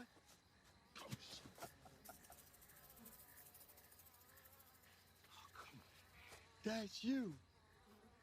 Dear Gus. That's what I call you. Big old black boy, Dear Gus. You're stubborn. You're stubborn and you're black. I'm serious, man. Leave me the fuck alone! Boy, you is just like your mama. What? What's the matter? You looking all crazy?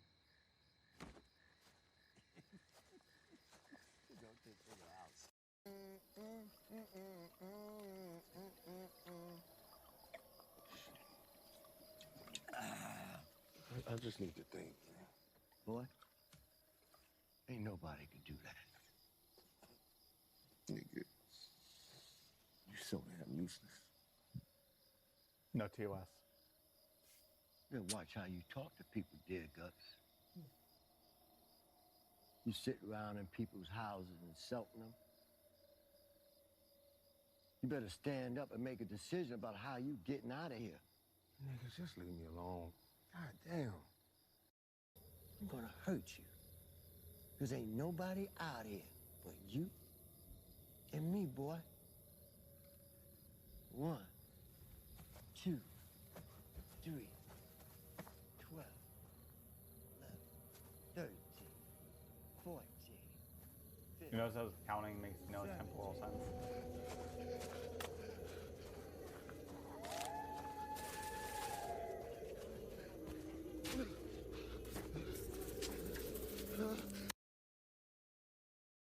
And so at the end of it, he walks out and he's on a street and he walks into a like a 7-Eleven or a corner store for those of you who aren't on the West Coast, and just gets a drink and leaves.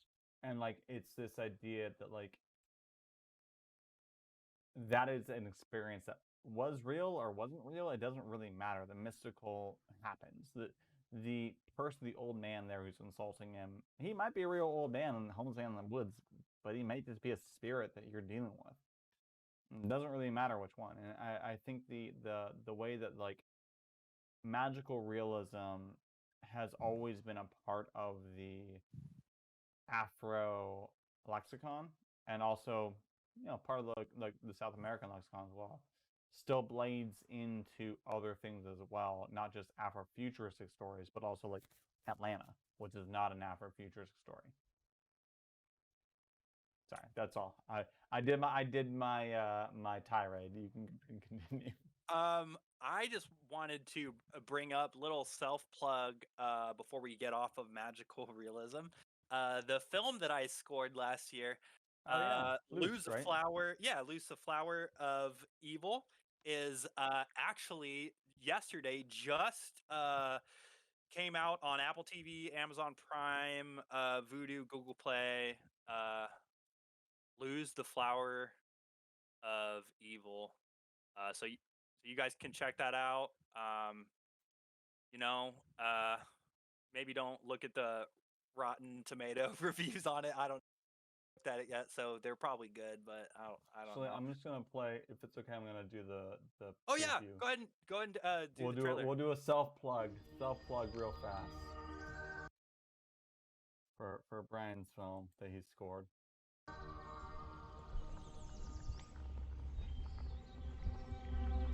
Por mucho tiempo todo lo que escuché fue esto.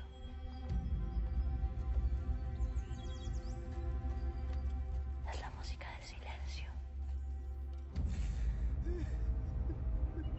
De Dios. Del diablo. De luz que ya no está. Ooh, this must be a reposted version of the trailer. This is from 2019. Oh, okay. Un recuerdo ausente. Sorry, I just pulled up the first one. No, it's okay. TOS, It's all good. TOS. El mío era mi madre. Oh yeah, I forgot. It's There's fine. Y el de ella. I'm not worried about that one. Alright. Eso también nos persigue. I'm worried about the other scene in Sun Ra's film.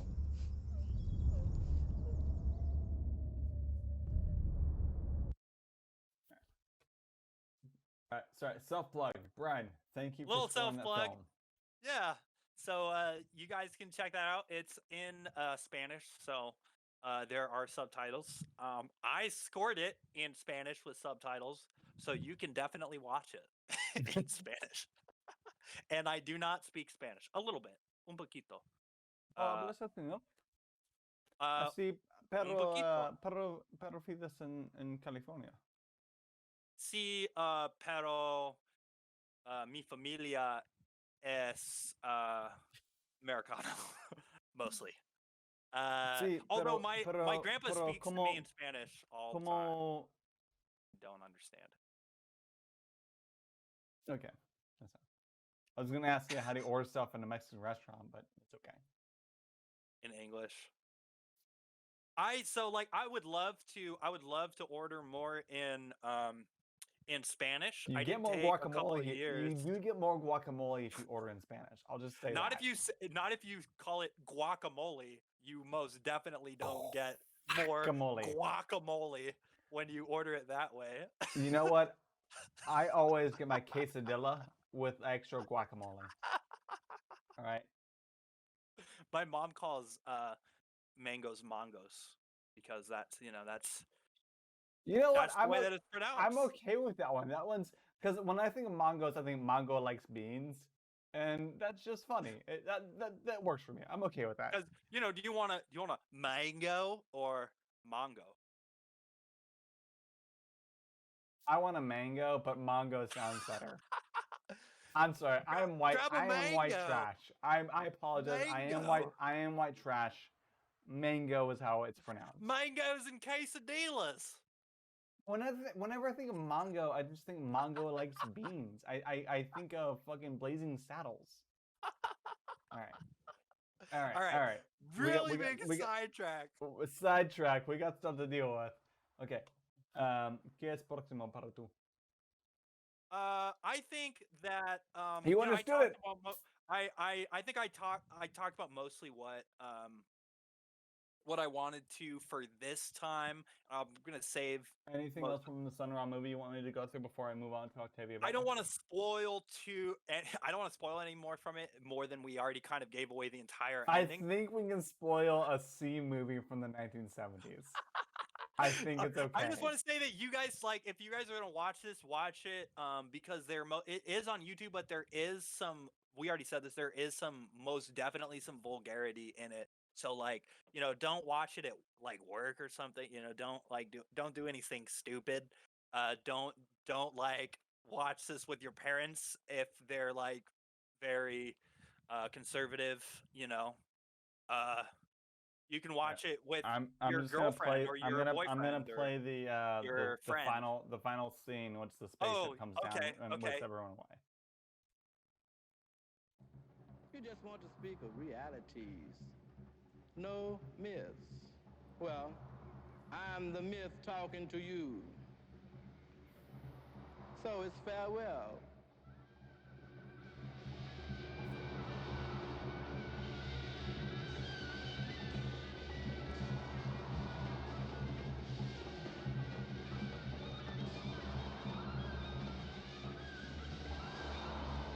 I love their spaceship. The 2 eyeballs. Well, it makes me think of a shaker. Like a shaker, like a shaker. Oh, I can see that. We'll wait for you. Where human feet have never trod, where human eyes have never seen, we'll build a world of abstract dreams and wait for you. I like that there's a tape player in there.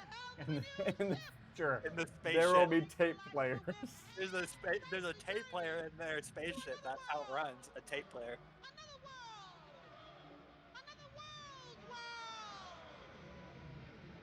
Or a tape recorder. Sorry. Yeah. Audiophiles are gonna probably shit on me. They're gonna be like, it's a whatever. I don't even know. It's a Betamax player, Brian. Exactly. Like the DV tape-based Betamax player. They're gonna know the exact model. Let's be honest, Brian. If the audiophiles come and watch the film our podcast and start critiquing you on your pronunciation or your technical skills on fucking 1970s based audio things, that's when we've made it. So I welcome the audiophile hate. Bring it on. That will let me know that we've made it. I'm sorry I didn't look up what tape recorder they had in there. That's okay. Okay. Okay, everybody should watch that film because it's free on YouTube. It's free on YouTube. It's at 240p, but it is free on the YouTube. Watch it on your phone. Actually, true. Yeah, watch it on your phone. Watch it on your phone, people. Do it. At some point, we do actually need to get product placement for White Claw. Very important to me.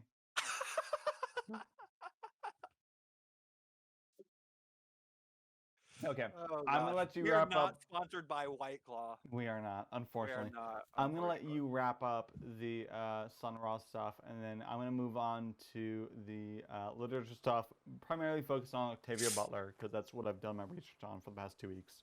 I'm just gonna go ahead and say, you guys should all go and check out Sun Ra's music if you are into avant-garde music. You know, not all of his music is extremely avant-garde. Most of it is very avant-garde, and like you can hear when you listen to it. You know, we didn't listen to too much of stuff um that was like this, but you can start to hear the beginnings of funk into a lot of the jams that they get into, you know, Yeah. in that stuff, like back in that kind of like before, not necessarily 70s stuff, but like before that, you know, the recordings before that. So it's pretty interesting. Lots of great music. You know, check out the other artists that I mentioned that are, you know, we didn't talk too much about, like Earth, Wind, and Fire. They're not typically referenced a bunch like as Afrofuturists like artists, but I think they're a pretty good example. You know, listen to them, listen to Parliament, you know, Funkadelic, all that stuff. And next week, we're gonna get much more into the current artists that are involved, like specifically music, since that's kind of the stuff that I like to talk about. That I'm are sorry, you don't get the involved whole conversation. I've got pages of research to go through. Okay. all right. All right. So All right. Nick has some stuff he wants I'm to gonna close I'm out. gonna take it away because I kind of want to go from so I want to start out with a interesting just observation. Not interesting observation, it's a dumb observation, but still. I want to start off with the interesting observation that the Afrofuturism genre, unlike most other genres or movements, as Brian contested, didn't start off with stories or with books or with films or anything like that. It actually just started off with music. And it was artists trying to make this music that didn't just follow these technical guidelines, but it followed these ideas. And these ideas carried forward. And I think there's an interesting connection between, I'm not going to say African people, but I'm going to say the African way of thinking that is very connected to music and to like the harmonics of stuff, that I think is interesting to point out. Now, after the advent of Afrofuturism as a musical movement, not genre, and that's a good point for you to point out, is that it's not a genre, it is a movement. Then we start to get to see some actual genres in the more traditional Western sense, in the form of books. Although I will say, I know that the books and authorship and literature started before this, but the one person I'm going to have done a deep dive in is one of the most famous Afrofuturism writers. She's really just considered herself a sci-fi writer, but she had a very specific bent to it. She actually started writing right around the same time, if not a little bit after, Sun Ra's Space is a Place film came out. Her first book, I believe, came out in 1974. Maybe 1975, I don't remember. But it's still find it very interesting that the advent of what we think of as Afrofuturism definitely started with music.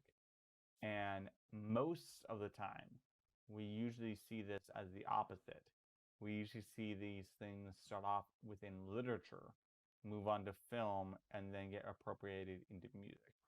The most Western sci-fi canon usually starts with, Heinlein or any of these kind of writers, and then gets adapted to film at some point. And during that film adaptation, we usually find that the music comes from that. I find it interesting that within the Afrofuturism genre movement, it's reversed. But with that being said, I don't have any interesting insights into that. I just think it's an interesting thing to point out. And I'm sorry that was super winded to get to that point. But let's talk about the literature and the storytelling aspect of this. So I think Sun Ra did a really good job of laying not a template, but like a foundation for what we would consider the storytelling aspect or the storytelling genre of Afrofuturism. And I'm going to start pointing to Octavia Butler, who does pull a lot from Sun Ra. Now, I think Octavia Butler's first big break of a book, she had been writing before this, but her big break of a work was Kindred, which is a story about a woman in LA who gets transported back to, antebellum times in the South, and now she's a slave, and she has to navigate these different political and cultural identities of her own past. And then when she comes back to the future, she has to deal with these new ideas of her past in the modern sense. And again, this is Right. in the 1970s. This is before the Great Walt riots and everything like that. But this is still during the same time in which this is after, of course, King was assassinated. But this is still a period where the King assassination and the King riots are going to be in the back of everyone's head here. And so she starts to realize that even in the modern sense, there's still a lot of work to be done and a lot of things to happen. This is the first foray into her work as a science fiction writer, but it also does give her a very specific lens as a Black writer in the United States. I don't think Kindred really follows the same kind of nuances as the rest of Afrofuturism does, but from that point on, you can start to pick up on a lot of other points that she's making in her other books that really do fall in line with the Afrofuturism ideas. Books such as Dawn. Dawn is the first book of a trilogy of hers. And I'm going to really point to Parable of the Sower, because I think there's a ton of connection between that and Sun Ra. But Dawn is a really interesting book in which there is an alien species that is trying to interbreed with humans in order to gain powers of empathy and stuff that they feel that they've lost over their own genetic whatever.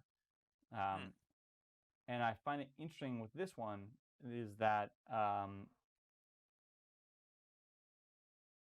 there is this idea of alienation that is ingrained in the whole thing. So she's speaking from the perspective of a young Black woman who's interacting with these aliens about trying to give them back this seed of empathy and the seed of humanity that they feel that they've lost for the past, several decades. And there's a whole reason why they want this stuff back, and it gets into a lot of muddy waters. But one of the big explorations that's happening there is this idea of alienation. Alienation from the self and alienation from the rest of the world around you.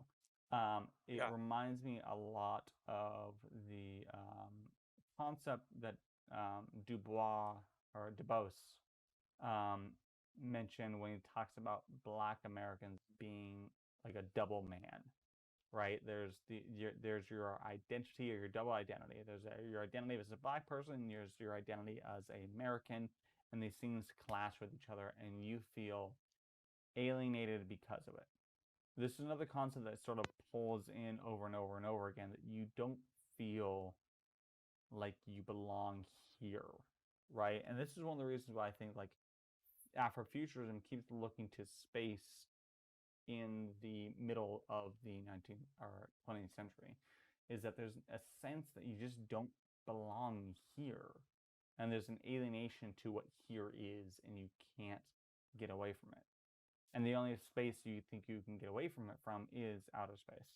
And so I think the Dawn series plays with that a lot, and it's pretty interesting to see how even someone who was born in Pasadena, like Octavia Butler was, she's born in the US, she grew up here, but still she feels alienated from the rest of her society and community, even though she's, by all means, she's, she has a master's degree and I think later a PhD.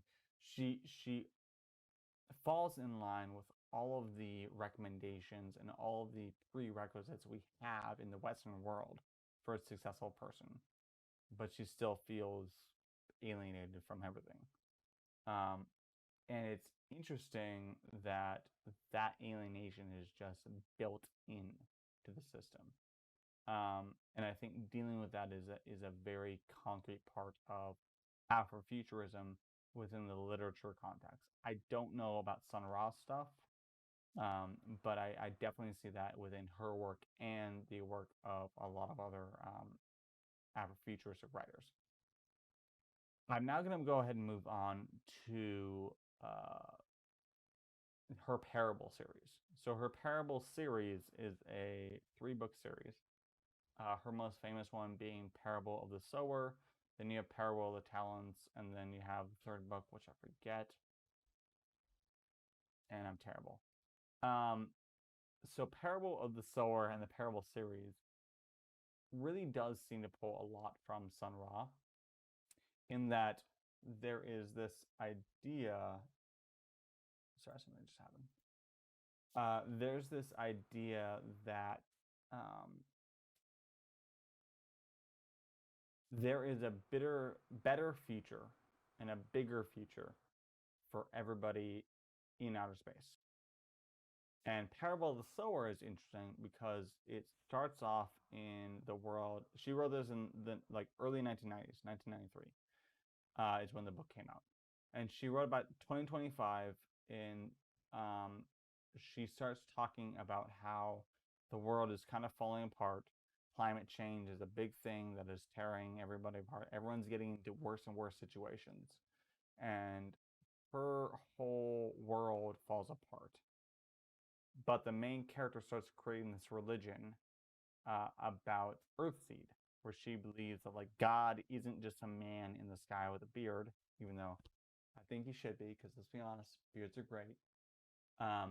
But he's not just a man in the sky with a beard. He is just the idea of change and moving forward. And you have to change with God, and you have to force God to change. And the only place that there is refuge for the future is in outer space. Everybody who needs refuge can only look to outer space, because this planet is doomed. And I think there's something that happens here that switches in Parable of Sower. In Sun Ra, it's the idea that there's no future for oppressed people. Africans, Black people is what he was focused on, but I would say oppressed people in whole on this planet, because everywhere you go, there is still oppression, still pushing down on you. If you're an African, you're still colonialized in Africa. If you're a Black person in the U.S., you're still under the boot of the state. But the change happens is that it's not just there's no safe place for Black people. It's that there's no safe place for anybody. It's that it's not just the systems that we built that oppresses certain minorities. It's that the planet we've created is now dying, and there's no place for anybody at all. And this correlates a lot with the ideas of climate change and what we're doing. Again, we started this conversation last week.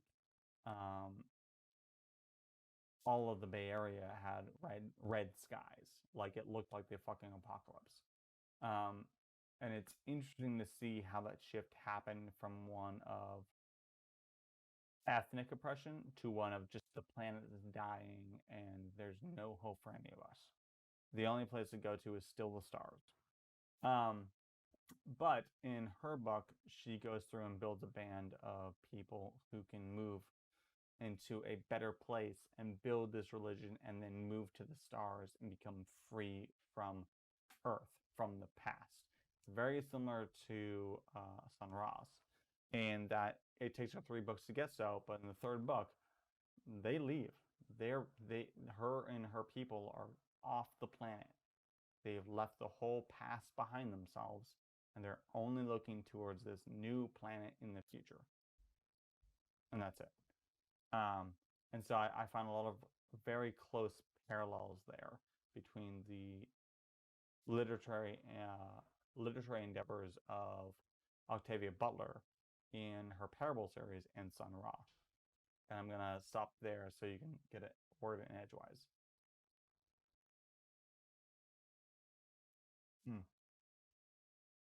Wait, Brian, I'm not getting audio from you. Can you hear me? Yes, I think I accidentally muted myself. I can hear you now. Classic. Go. So I think it's pretty interesting. I'm gonna have to read some of that. So you think that she gets more into, and that you're talking about the trilogy when you said this, right? That she was talking specifically about the whole human race needing to be saved, essentially. Yeah. Octavia Butler takes a very clear stance. It's not just black people. It's everyone. And I don't want to talk too much about this because I think we're going to talk about it a little bit next week. But I wonder because when was that written? When was that written? In 1993 is when it came out. I'm sure it was written let's say she probably started writing it 5 years before, and then released in 1993. I wonder if that is a sign of the times. I think it is. Because when we look at and again, I don't want to talk too much about it, but when you look at Black Panther, there is very much less of a specific focus on racial identity being super. I mean, it is important, but it is less. So it less so than like Sun Ra is transporting all of the black people to outer space, right? I would say, however, Sun Ra does 2 things in that film. He says he's going to transport the black people to space through music or through a spaceship, but he does 2 things at the same time. One, he saves the white prostitutes. Yeah. And 2, when there's the one black character who's the pimp, and then the pimp is like, oh, I don't want to be saved by you. I'm gonna go ahead and leave. And he grabs him and says, you can leave, but I have to take the black part of you with me. And he takes the black part of him with him and leaves him the white part of him to stay on Earth. And there's this idea that even though the guy was black, he's not black, right? There's this idea that blackness again isn't a skin tone; it's like a spirit. It's a way of life. Spirit. And I would say oppression, because the prostitutes are the one who gets to go with them, and they are definitely oppressed. They get slapped, they get hit, they get beat. They are oppressed, and it reminds me again of the parable of the needle and the rich man. It is easier to get into heaven as it's easier to get through the eye of a needle, a camel through the eye of a needle, than it is to get into heaven as a rich man. And I feel like it's a very similar idea. It's blackness isn't just your skin tone; it's where you are in life and where your spirit is. I think Octavia Butler carries that with her as well. She doesn't comment on people's other races outside of the necessity of this world. So then, why do you other people with her? Why do you think that she made that decision to? Because that was most definitely a conscious decision. Why do you think that was? Why do you think that was like made? Why do you think she chose to write it that way? Because she could very easily could have been like oppressed people, right? In the way that Sun Ra did, but she kind of was like the entire planet is oppressed. I think that's really, yeah. I think that the shifting narrative between the 1960s and 70s and 90s is that there was the beginnings of the conversation around climate change and all that, and I think that there's a realization that like humanity is in this together. And she does talk about oppressed people, like it's oppressed people who get off the planet, but it's oppressed people from. She doesn't coat that in blackness. Her character Okay. is black, but she doesn't coat oppression in blackness. She coats oppression in something else. She coats oppression in, again, everyone is poor and suffering and dying, and the planet is dying and everyone is suffering. And so you're suffering, you're oppressed. Come on board, fight with us, and get on the train. Yeah. I think it's just a difference in I think it is a time difference too. I think there's a clear difference between the 1970s and 50s ideas of black nationalism within, like, let's call it the Malcolm X ideas, and the 1990s of something a little bit different. Yeah. I think that's what Octavia is tapping into, is that thing that's different. Interesting. Where it's not just about black nationalism or black separatism. It's about something more cohesive, more like a Fred Hampton when it's like, we're not going to fight, white supremacy with black supremacy. We'll fight it with like multiculturalism kind of thing. I think she taps into that a lot more. Yeah. Well, on that note, I'm gonna have to read those books. It's a lot. I literally spent 2 weeks just like on Audible, just like 3 times speed, just burning through them. Nice. But no, I would recommend the Parable of the Sower. If you Okay. want to just do a start off one, go with that one. Okay. And I think that'll also lend itself into what we're going to talk about next time, which is the modern era of Afrofuturism. But that's all I had for Octavia Butler. I've got a whole list of stuff to go over next time. But for now, I think that's a wrap. How do you feel? I think that's a wrap. 2 hours right. later, we got really deep into a couple things, very deep. I think that's really all, in order to do like a subject like this justice, Nick and I talked about this, like we feel like you need to do 2-week like segments. It's impossible to talk about everything as in something as like deep and going on as long as Afrofuturism. Like we can't like just gloss over everything. Yeah. Like it would be doing, an injustice in service. Yeah, and a disservice to everybody that was involved in the movement. And I would not say that, Nick and I are both, I'm speaking for Nick here, obviously, are both very, very big, avid like fans and like researchers and like really passionate about. I would not say that we're experts about this, but I will say I have enjoyed so much just like researching this stuff, like so much. There's a lot of information. I would just recommend, encourage you to check it out if you're at all interested. There are a ton of YouTube videos and resources.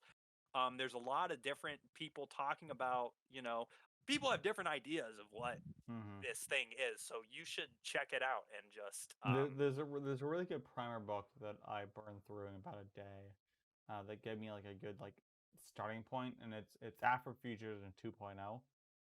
If you have time for it, I'd recommend it. It's a primer. It goes over a lot of different like subject matters and everything, but it gives you a good mindset for how you want to approach these things. There is also a very good there's a very good panel put on by the Smithsonian that's on YouTube. You probably saw that, Nick. So I would check that out. It has some of the musical artists that were involved during that time. So yeah, check it out. Yeah, no, and I'm also really glad, just before we sign off, I'm really glad that you decided to have us postpone this, because I read 2 books the week before, and I got through 2 more this week, and it really did like cement a lot of really interesting points in my brain that I don't think I would have gotten from just 1 week of research, or 2 weeks, because we did 2 weeks of research and reading, and then And we now we're decided to doing push it we're off, doing and this another is the week. third Yeah. week, and now we're So gonna do another week. So this is our 4th week of just research and reading on this. It's a very dense topic, and I'm glad we pushed it off, because I feel like I was able to get a really good hold on how I feel about it, because I was just able to read like 2 or 3 more books on it. I So, really think that one of the hardest things about it is that it is a it's a movement that is so far reaching, as like mhm. it literally starts in the 50s, and like you listen up through the 50s to the 70s to the 90s, like for just music, if you just look at music, like the sound changes so much in like what is considered Afrofuturist, right?